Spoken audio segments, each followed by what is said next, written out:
the sensational trial involving legendary music producer Phil Spector, who was convicted of murdering actress Lana Clarkson 10 years ago in his home by shooting her in the mouth. Now, he was sentenced to 19 years to life. And tonight, Showbiz Tonight brings you the woman who has stood right there by his side, insisting he is innocent, Phil Spector's wife. From a mysterious 911 call to Spector's driver to Spector's penchant for wearing wigs to court each day, the details of this case certainly were gripping. Well, this weekend, HBO premieres a movie about Spector's first trial. It's Al Pacino starring as Spector in the film. With us tonight from Hollywood, Phil Spector's wife, Rochelle. Rochelle has just written a song for him called P.S. I Love You, and she joins me now for this Showbiz Newsmaker interview. Thank you so much for taking some time with us, Rochelle. Thank you. Well, you married Phil 6 years ago. He's been in jail 4 of those 6 years at this point. Why do you think that you're going to be able to free him somehow and live together again? Because the evidence doesn't support the fact that my husband was responsible for her death.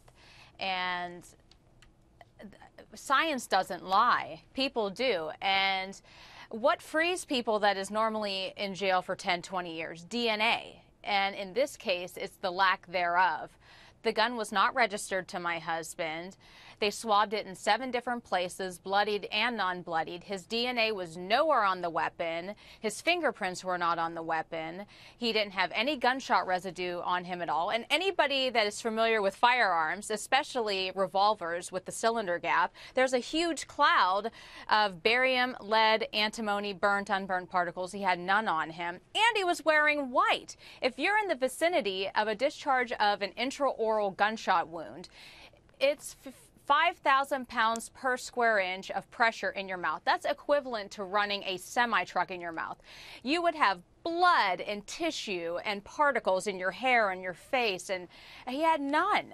So He wasn't even near the incident when the gun went off. Well, the blood splatter actually was a big part of the case that was made in the HBO movie about Phil's trial that premieres this weekend. I did see the movie. I have to say, besides anything else, it's a compelling look at a case that is so fascinating, and a compelling look at a very fascinating man, your husband, Phil Spector. Let's take a look at some of this film.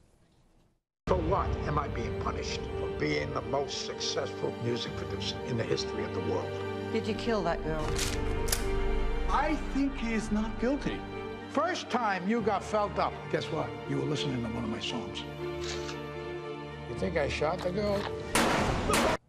Okay, now, Rochelle, again, I saw the whole movie, and it seemed to a lot of people walking out of that theater that the movie does help your situation as it casts doubt about Phil's guilt, but you've been very vocal saying you don't approve of it. Why is that?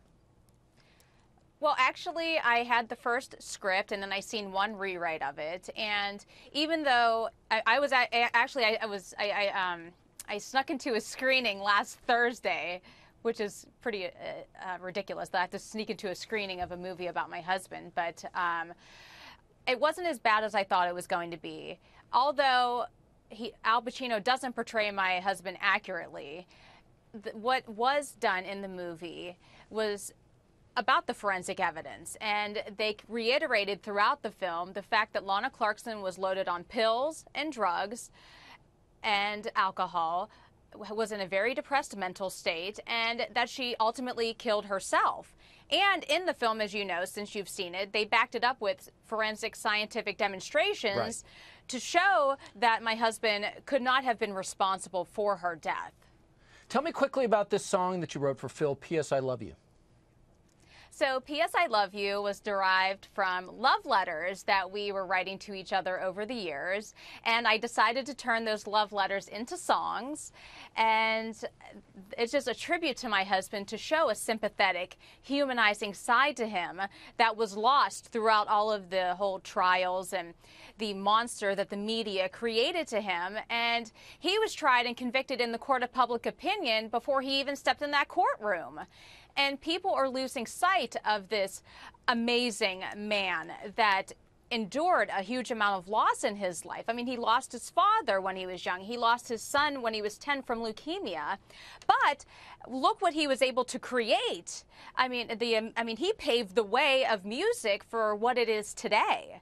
And people are losing sight of this amazing man and all of the people that he helped.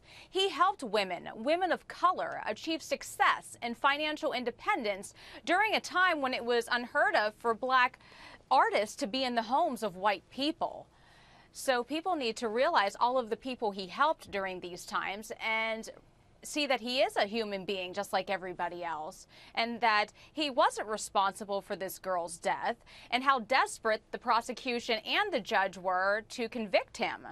And I'm sure a lot of people don't realize that the Judge Fidler, became a witness for the prosecution in the second trial and testified regarding very important blood spatter evidence. Well, Rochelle, onward then with your appeal, and good luck to you with your single, P.S. I Love You. I really do appreciate you being with us here tonight on Showbiz Tonight.